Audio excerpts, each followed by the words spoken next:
Hey guys, welcome to unfiltered Rishi YouTube channel. आज हम बात करेंगे डीडीए जेई प्रिपरेशन स्ट्रेटजी की।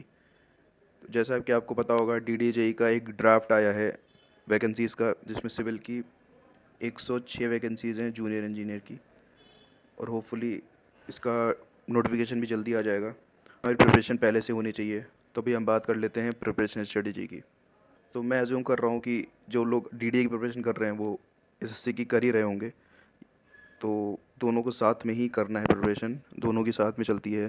पहले हम बात कर लेते हैं डीडीजे के पैटर्न क्या रहता है, एग्ज़ाम पैटर्न। सो इसमें दो पार्ट रहते हैं, नॉन टेक और टेक। नॉन टेक में आपके 40 क्वेश्चन रहते हैं और टेक्निकल में आपके 80 क्वेश्चन रहते हैं। सो नॉन नॉन टेक के भी इसमें चार पार्ट हैं, रीजनिंग, हे गाइस, अगर आप भी तैयारी कर रहे हैं किसी भी गवर्नमेंट जॉब की तो टेक्स्ट बुक आपके लिए लेके आया महाबजट सेल, जो कि 27 जून से 30 जून तक चलेगी। जिसमें आपको yearly text book pass pro 307 रुपये का मिलेगा। और वही अगर आप yearly text book pass pro max लेते हैं तो आपको 395 रुपये का मिलेगा। और मैं आपको टेक्स्ट बुक का इसलिए बोल रहा हूँ क्योंकि जितने भी टॉपर्स होते हैं या फिर जितने भी स्टूडेंट्स होते हैं, जितने भी एस्पिरेंट है, सब टेक्स्ट बुक का पास लेते हैं। पेपर से पहले एक आपको पता चल जाएगा कि आप बाकी बच्चों से कितने पीछे हैं, कितना आप लैग कर रहे हैं। इसलिए टेक्स्ट बुक का पास लें। अगर मेरा कूपन कोड RISH यूज़ करोगे तो आपको इंस्टेंट 12% का वो भी मिलेगा। एप्टीट्यूड, जीए और इंग्लिश। हर हर पार्ट में 10-10 क्वेश्चन रहते हैं, और एक क्वेश्चन 1 मार्क्स का होता है। तो नॉन टेक हो जाता है 40 मार्क्स का, और टेक्निकल में 80 क्वेश्चन रहते हैं 80 मार्क्स के। तो ये टोटल 120 मार्क्स का हो जाता है। इसमें आपकी नेगेटिव मार्किंग रहती है 1/3 की, और टोटल टाइम आपको 120 मिनट्स मिलता है। और इसमें वन लाइनर क्वेश्चन रहते हैं तो टाइम का ज़्यादा इशू नहीं रहता। थोड़ा टाइम लग जाता है रीजनिंग और एप्टीट्यूड में, लेकिन 10-10 क्वेश्चन नहीं है तो इसमें भी कुछ खास टाइम नहीं लगता। तो इसमें टाइम का इशू नहीं है, बट आपको फिर भी मैनेज करना है टाइम पूरी तरह से। आप जैसे आप इतना टाइम मिल रहा है तो आपकी वो होनी चाहिए कि आप एक बार पेपर सॉल्व करके दोबारा से एक बार गो थ्रू हो ले।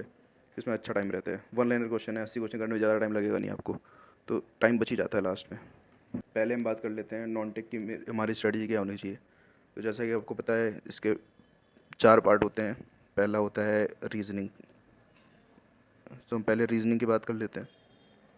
सो आप अगर एसएससी जेई की प्रिपरेशन कर रहे हैं तो एसएससी जेई और डीडी जेई में रीजनिंग तो सेम ही है, तो आपको दोनों को साथ में लेके चलना है। तो आपको ये कैसे सॉल्व करना है, इसमें आपको पूरा पढ़ेंगे, इतना हमारे पास टाइम नहीं रहता, और ये बहुत अच्छा स्कोरिंग सब्जेक्ट है। मैंने इस स्ट्रेटजी से एसएससी में 50 मार्क्स और डीडीए में 10 आउट ऑफ 10 मार्क्स लाए थे। तो मैं आपको बता देता हूँ कैसे करना है। मैंने क्या किया था, टेक्स्ट बुक में जो सेट रहते हैं रीजनिंग के 50-50 क्वेश्चन के एसएससी जेई के टेस्ट सीरीज़ में, मैंने वो सॉल्व किए थे। 1 घंटे का टाइम होता है, लेकिन हमको कोशिश करना है। पहले हमको ज़्यादा टाइम लगेगा, लेकिन धीरे धीरे आपका टाइम रिड्यूस होकर 30 से 40 मिनट आ जाएगा, जो कि आइडियल टाइम है, अच्छा टाइम है। जबकि ये रीजनिंग के क्वेश्चन करने का 50 क्वेश्चन, तो आपके 10 क्वेश्चन में भी ज़्यादा नहीं, 10 मिनट लग जाएंगे, मैक्सिमम 10 मिनट लगेंगे। बहुत ईजिली सॉल्व हो जाएगा आपका। सो आपको 50 क्वेश्चन पहले करने हैं, फिर आपको देखना है आपके कौन से क्वेश्चन सही हुए हैं, कौन से गलत हुए हैं। जो सही हो गए हैं वो ठीक है, जो गलत हुए हैं या फिर आप नहीं कर पाए हैं उनको आपको सॉल्यूशन देखना है। अगर सॉल्यूशन समझ नहीं आ रहा तो आपको यूट्यूब पे सर्च करना है उस टॉपिक के बारे में, वो टॉपिक पढ़ना है, फिर आपको वो क्वेश्चन सॉल्व करने हैं। ऐसे करके आप पूरी रीजनिंग इंप्रूव कर लेंगे। जितने भी सेट हैं आपको 50 के 50 सेट करने हैं। शुरू में आपकी फ्रीक्वेंसी ज़्यादा रह सकती है, मतलब बीच बीच में गैप ज़्यादा रखेंगे, बट जैसे जैसे एग्ज़ाम पास आता जाएगा वैसे वैसे आप अपना टाइम कम करते जाएंगे, और इससे आपकी रीजनिंग पूरी कवर हो जाएगी। अगर आप एसएससीए की प्रिपरेशन नहीं कर रहे हैं, कर तो रहे होंगे वैसे, लेकिन नहीं कर रहे हैं, फिर आप सेलेक्टेड हैं, आपको डीडीए की फिर भी प्रिपरेशन करनी है, तो भी आप ऐसा कर सकते हैं। इससे आपकी वो इम्प्रूव हो जाएगी रीजनिंग, और ये 10 क्वेश्चन ईजिली हो जाएंगे। क्योंकि जो नॉन टेक पोर्शन है उसमें ये 10 नंबर और एप्टी के 10 नंबर ये स्कोरिंग है, और इंग्लिश के 10 नंबर और जीएस के 10 नंबर इसमें कम स्कोर रह जाते हैं। तो आपको कोशिश करनी है कि इसमें 8-9 नंबर दोनों में लाएँ, तो 18-19 नंबर आपके आने चाहिए इसमें। आपको फिर हेल्प मिल जाएगी, क्योंकि इसमें 1-2 नंबर मैटर कर जाता है लास्ट में। सो एप्टीट्यूड में आपको पहले हम जीएस की बात कर लेते हैं। सो इसमें तो जीएस के 10 क्वेश्चन आ रहे हैं, लेकिन एसएससी में आपको 50 क्वेश्चन आते हैं जीएस के। तो जीएस भी आपको पीवाईक्यू से ही करना है। पूरा आप नहीं कर पाएंगे, पूरा करने में बहुत टाइम जाएगा। अगर आपने पहले पढ़ रखा है तो अच्छी बात है, अगर नहीं पढ़ रखा है तो मैं बता देता हूँ। अगर पढ़ भी रखा है तो आपको पता होगा, एक यूट्यूब चैनल है जो बहुत फेमस है, परमार एसएससी। उनका आपको कोर्स लेने की भी ज़रूरत नहीं है, फ्री में जो उन्होंने पीवाईक्यू सीरीज़ कराई हुई है, आपको सिर्फ वही करना है, कोई क्वेश्चन भी सॉल्व करने की ज़रूरत नहीं है। आप वो करेंगे, उसी में आपका सब कवर करा देते हैं वो। अगर आपने कुछ भी नहीं पढ़ा है ना, तो भी आप, जैसे आपको 30 लेक्चर हैं एक सीरीज़ में, पीवाईक्यू सीरीज़ होगी, लेटेस्ट वाली कर लेना बस। सो 30 लेक्चर है मान लो, तो आपको 5 लेक्चर तक समझ नहीं आएगा जैसे क्या चल रहा है, बट धीरे धीरे जैसे आप लेक्चर आगे बढ़ते जाएंगे आपको बहुत अच्छा समझ आने लगेगा, और काफ़ी फ्रूटफुल है ये। कम टाइम में अच्छा प्रिपरेशन हो जाती है इससे। एसएससी के लिए भी और डीडीए के लिए भी। तो अब हम बात कर लेते हैं एप्टीट्यूड की।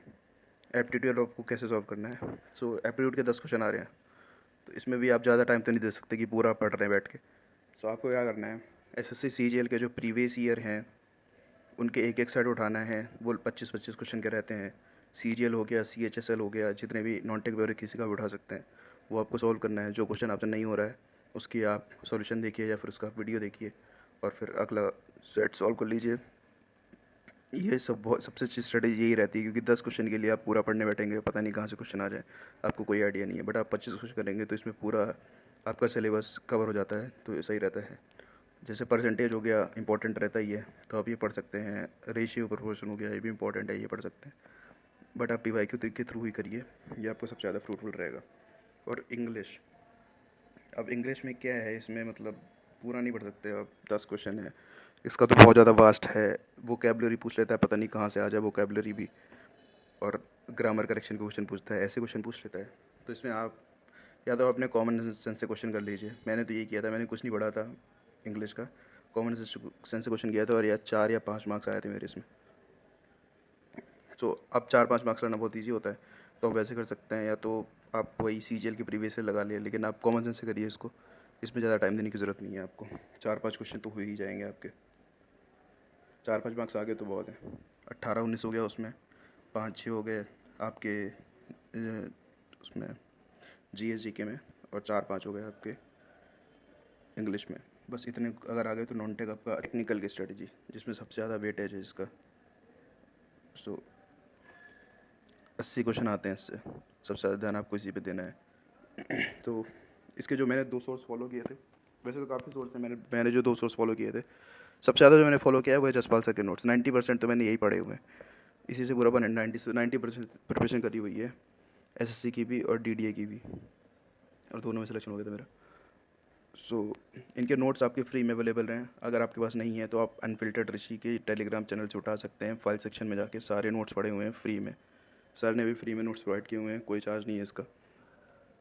और नोट्स भी काफ़ी अच्छे हैं, आपको रीड करने से ही समझ आ जाएंगे। और अगर रीड करने से समझ नहीं आ रहा तो इनकी यूट्यूब पे लेक्चर पड़े हुए हैं, और इनके नोट्स में जो बार कोड है आप स्कैन करके डायरेक्ट लेक्चर्स पे जा सकते हैं। सो पहले आपको नोट्स पढ़ना है, उसके बाद आपको पीवाईक्यू लगाने हैं। सबसे पहले आपको जो पीवाईक्यू लगाने हैं वो एसएससी जेई के, डीडीए जेई के भी लगाने हैं, लेकिन इनके क्या एग्ज़ाम कम बार ही हुए हैं, तो इसमें ज़्यादा पीवाईक्यू अवेलेबल नहीं है, लेकिन जो भी अवेलेबल है वो भी लगाने हैं आपको। और मेन तो एसएससी जेई के जो सबसे ज़्यादा क्वेश्चन अवेलेबल है वो लगाने हैं, और आपको सिर्फ आईईएस मास्टर की पीवाईक्यू बुक से ही लगाना है, क्योंकि इसमें एक्सप्लेनेशन बहुत अच्छा दिया हुआ है। मेडिजी मेरे पास थी, लेकिन उसमें बहुत सारी मिस्टेक्स हैं, तो आप वो अवॉइड करिए तो अच्छा रहेगा। आईईएस मास्टर में बहुत अच्छा एक्सप्लेनेशन दिया हुआ है, तो आप उसी से लगाइए इसको। और दूसरा सोर्स है वो है टू दी पॉइंट पे ध्यानपाल सर, इन्होंने भी काफ़ी अच्छा पढ़ाया हुआ है। इनके तो जो कोर्सेज है वो भी काफ़ी अफोर्डेबल रहते हैं, तो आप इनके कोर्स ले सकते हैं। 150 शायद प्राइस रहता है एक सब्जेक्ट का, और कॉम्बो में और कम हो जाता है आपका, जैसे आपको 1500 में शायद सारे सब्जेक्ट करा देते हैं सर, तो आप ये ले सकते हैं। और अगर आपको नहीं खर्च करना है तो आप जसपाल सर से पढ़ लीजिए, इनके भी बहुत अच्छे नोट्स हैं। अगर आपको लेक्चर से करना है तो आप ध्यानपाल सर के लेक्चर कर लीजिए। मैंने ये दोनों सोर्स फॉलो किया, तो 90% मैंने जसपाल सर का ही फॉलो किया हुआ है, बट इनका भी अच्छा है, मैं इनके भी फॉलो करता हूँ कभी कभी। और आप जो भी सोर्स फॉलो कर रहे हैं आप उसको करते रहिए। इन दोनों के अलावा जो भी आप कर रहे हैं, जैसे आप कोई कोचिंग ज्वाइन कर लिए तो आपको वो फॉलो करना है। किसी टीचर को फॉलो करते हैं तो आप उनको ही फॉलो करिए। मेन एम आपका होना चाहिए कि आपके एसएससी जेई के और डीडी जेई के पीवाईक्यू सॉल्व हो रहे हों। अगर ये सॉल्व हो रहे हैं तो कोई भी टीचर हो, कोई भी कोचिंग हो, कुछ फ़र्क नहीं पड़ता। आप जो फॉलो कर रहे हैं वो करते रहिए। अगर आप नहीं कर रहे हैं तो आप ये दोनों देख सकते हैं, फिर आपको जो पसंद हो वो कर लीजिए। मैंने ये दोनों फॉलो किए थे, इसलिए मैं आपको ये दोनों रिकमेंड कर रहा हूँ। हाँ, और एक और चीज़, अगर आपके एसएससी जेई के प्रीवियस ईयर हो गए हैं 1-2 बार, तो आपको और क्वेश्चन सॉल्व करने हैं तो आप गुप्ता एंड गुप्ता लगा सकते हैं। आईएएस मास्टर के प्रीवियस ईयर लगा सकते हैं। आईएएस मास्टर नहीं, ईएससी के प्रीवियस ईयर, ईएससी की प्रीवियस ईयर लगा सकते हैं। गुप्ता एंड गुप्ता में भी बहुत सारी मिस्टेक्स हैं, तो एक यूट्यूब चैनल है आईईएस गेट विज करके, आईईएस गेट विज WIZ। इसमें सर ने कुछ सब्जेक्ट्स आपके सॉल्व कराए हैं गुप्ता एंड गुप्ता के, और इन्होंने काफ़ी अच्छे सॉल्व कराए हैं, तो आप इनका यूट्यूब चैनल पे जाके उनके देख सकते हैं। एक क्वेश्चन में उन्होंने पूरा का टॉपिक कवर करा दिया है। तो अगर आपको गुप्ता एंड गुप्ता करनी है तो आप इनके चैनल से कर सकते हैं, क्योंकि गुप्ता एंड गुप्ता में मिस्टेक्स बहुत हैं। और ये और ईएससी करना है तो आप ईएससी भी कर सकते हैं प्रीवियस ईयर, लेकिन ये तो मस्ट है, ये तो करना ही है आपको एसएससी जेई की प्रीवियस ईयर। ये आपको एसएससी में भी हेल्प करेंगे, डीडीए में भी हेल्प करेंगे, दोनों की प्रिपरेशन साथ में ही होती है, अलग नहीं होती। हम बात कर लेते हैं मोस्ट इम्पॉर्टेंट पार्ट। तो पहले पढ़ाई तो हो गई आपकी, मोस्ट इम्पॉर्टेंट पार्ट होते हैं रिवीजन और टेस्ट सीरीज़। तो हम पहले बात करेंगे रिवीजन की। तो रिवीजन 4 तरह से हो सकता है, short notes, PYQ, test series, handbook से। सो शॉर्ट नोट्स आपको कैसे बनाने हैं? पहले आपने जैसे जसपाल सर के नोट्स पढ़े या फिर किसी भी टीचर के नोट्स पढ़े, पहली बार में आपको शॉर्ट नोट्स नहीं बनाने हैं, क्योंकि आपको नहीं पता कि क्या इंपॉर्टेंट है क्या नहीं। आपने एक बार नोट्स पढ़े, उसके बाद आपने एसएससी जेईई की प्रीवियस ईयर लगाए, फिर आपको आइडिया हो गया कि कहाँ कौन से क्वेश्चन आते हैं, किस टॉपिक से क्वेश्चन आते हैं। उसके बाद आपने ये क्वेश्चन पहले तो मार्क, पहले आप क्वेश्चन कैसे लगाने हैं, एक बार लगाना, अगर हो गया तो ठीक है, नहीं हो गया तो उसे मार्क करना है, उसे दोबारा से देखना है, उसका एक्सप्लेनेशन अच्छे से पढ़ना है। उसके बाद फिर आप नोट्स पे आएंगे, फिर आप नोट पढ़ेंगे तो आपको आइडिया होगा कौन सा इंपॉर्टेंट टॉपिक्स है। शॉर्ट नोट्स में आपको वही वही लिखना है, सिर्फ जो ज़्यादा टफ है वो लिखना है, जो आपको याद रह रहा है वो आप स्किप कर सकते हैं, बट उसका भी थोड़ा सा लिख लीजिए कि ये टॉपिक था। अगर आपको बाद में मान ली भूल गए तो ये टॉपिक आपको पता होगा कि ये इंपॉर्टेंट है, तो आप जाके फिर से नोट से पढ़ सकते हैं। और दूसरी रिवीजन स्ट्रेटजी होती है पीवाईक्यू से। सो जैसे आपने क्वेश्चन जो मार्क किए होंगे वो जाके उसका एक्सप्लेनेशन पढ़ सकते हैं, या फिर पूरा पूरा पढ़ सकते हैं अगर आपके पास टाइम है। इससे अच्छी प्रिपरेशन हो जाती है। आयुष मास्टर की किताब में अच्छे वो दिए हुए हैं, मैंने इससे काफ़ी अच्छा रिवीजन किया हुआ है, पीवाईक्यू से ही करता था मैं रिवीजन। और तीसरा टेस्ट सीरीज़ की बात हम अगले में कर ले, अभी बाद में करेंगे। और अगर आपके पास शॉर्ट नोट्स नहीं है और आपको पूरा रिवाइज करना है तो हैंडबुक से कर सकते हैं। दो जो अच्छी हैंडबुक है वो है सिविल बूस्टर और जीकेपी पब्लिकेशन की। सिविल बूस्टर में आपके कुछ कुछ ऐसे पॉइंट्स दिए हुए हैं जो पीवाईक्यू बाय डायरेक्ट आए हुए हैं, तो आप वो भी कर सकते हैं। और जीकेपी में आपका पूरा सब्जेक्ट अच्छे से समराइज़ किया हुआ है, एक एक टॉपिक, तो आप ये भी फॉलो कर सकते हैं। आप पहले दोनों की पीडीएफ देख लीजिए, अवेलेबल रहती है टेलीग्राम वगैरह पे। जो आपको पसंद आ रही है आप वो ऑर्डर कर लीजिए, उससे आप पढ़ सकते हैं। अब हम बात कर लेते हैं टेस्ट सीरीज़ की। सेकंड मोस्ट इम्पोर्टेंट पार्ट है हमारा टेस्ट सीरीज़। टेस्ट सीरीज़ क्यों इंपॉर्टेंट है? पहला तो हो गया एनालाइज करने के लिए कि आपको कितना आता है, वो एनालाइज हो जाता है। और दूसरा जो इंपॉर्टेंट पार्ट है वो है टाइम मैनेजमेंट, कैसे करना है आपको। टाइम मैनेजमेंट बहुत ज़रूरी है, जैसे मैंने बोला इसमें टाइम का इशू नहीं आता, लेकिन अगर आप अच्छे से मैनेज करेंगे तो आप दोबारा से एक बार क्वेश्चन में गो थ्रू हो सकते हैं। तो टेस्ट सीरीज़ उसमें आपकी हेल्प करेगी। एक तीसरा पॉइंट है अटेम्प्ट स्ट्रेटजी। इसका मतलब है कि पहले आपको डिसाइड करना पड़ेगा आप जिसमें कंफर्टेबल हैं, दूसरों की मत सुनिए, आप जिसमें कंफर्टेबल हैं। आपको पहले जीके के 40 क्वेश्चन, नॉन टेक के 40 क्वेश्चन करने हैं, आपको टेक्निकल के 80 क्वेश्चन करने हैं, वो आप डिसाइड कर लीजिए। मैं पहले टेक्निकल एक बार पूरा कर लेता हूँ, उसके बाद जीके पे जाता हूँ। मतलब टेक्निकल एक बार पूरा देख लेता हूँ और एक बार जो क्वेश्चन हो पहले वो कर लेता हूँ, उसके बाद फिर नॉन टेक के मैं कर लेता हूँ क्वेश्चन, उसके बाद फिर से मैं टेक्निकल पे आके दोबारा से क्वेश्चन करता हूँ जो नहीं हुए मुझसे पहली बार में नहीं हुए। मतलब मैं ज़्यादा 10-15 सेकंड से ज़्यादा नहीं सोचता एक क्वेश्चन में पहली बार में, फिर दोबारा बार में अच्छे से सोचता हूँ, क्योंकि मेरा नॉन टेक हो चुका होता है और टेक्निकल जितना आता है उतना हो चुका होता है। तो लेकिन आप अपनी स्ट्रेटजी रखिएगा, आप जिसमें कंफर्टेबल हैं। आप जब 10-15-20 टेस्ट देंगे ना तो आपको वो पता चल जाएगा आप किस में कंफर्टेबल है। दोनों के लिए बात कर रहा हूँ मैं, एसएससी और डीडीए दोनों के टेस्ट देने हैं आपको, क्योंकि दोनों एग्ज़ाम दे रहे होंगे आप मोस्ट ऑफली। और रिवीजन में भी हेल्प करती है। जैसे आपने कोई टेस्ट लगा रखा है तो उसका आप दोबारा सॉल्यूशन देख लीजिए। मतलब जैसे टेक्स्ट बुक में हो गया, टेक्स्ट बुक की टेस्ट सीरीज़ आप ले सकते हैं, अच्छी है, सब सॉल्व करते हैं, तो ले ही लीजिए आप, क्योंकि इसमें कई सारे प्रीवियस ईयर भी दे रहते हैं कई एग्ज़ाम के। एक टेस्ट सीरीज़ है इसमें AE-JEE करके, AE-JEE ऑल एग्ज़ाम AE-JEE करके, उस उसमें आप एनरोल कर लीजिए। उसमें सारे स्टेट के AE और JEE के पेपर दिए हुए हैं, तो आप जैसे फ्री बैठे हुए हैं तो आपने कोई भी रैंडम पेपर खोल लिया, JEE का AE का, पूरा सॉल्व कर लिया। इससे आपका क्या हो जाएगा, आपको पता चल जाएगा आपको क्या आ रहा है क्या नहीं आ रहा, पूरा सिलेबस गो थ्रू हो जाएगा। और जैसे यूथ लगाते हैं कई लोग, तो अगर आप ये पूरी टेस्ट सीरीज सॉल्व कर लेंगे तो आप एक हिसाब से यूथ ही सॉल्व कर लेंगे, क्योंकि यूथ में भी प्रीवियस ईयर ही दिए हुए हैं। तो ये एक अच्छी टेस्ट सीरीज़ है, आप ये एनरोल कर लेना। जब कभी फ्री बैठना तब इसके कुछ कुछ पेपर करते रहना, इससे आपके अदर स्टेट के जो नए नए क्वेश्चन हैं वो भी आपको हो जाएंगे और आपको इतनी मोटी बुक करने की ज़रूरत भी नहीं पड़ेगी। सो टेस्ट सीरीज़ बहुत इंपॉर्टेंट है, आप तो करनी है। टेक्स्ट बुक के लेना अच्छी है, फिर आप जिसमें कंफर्टेबल वो ले सकते हैं, बट ये अच्छी टेस्ट सीरीज़ इसलिए मैं रिकमेंड कर रहा हूँ। अब हम देख लेते हैं हमने क्या क्या सीखा इससे।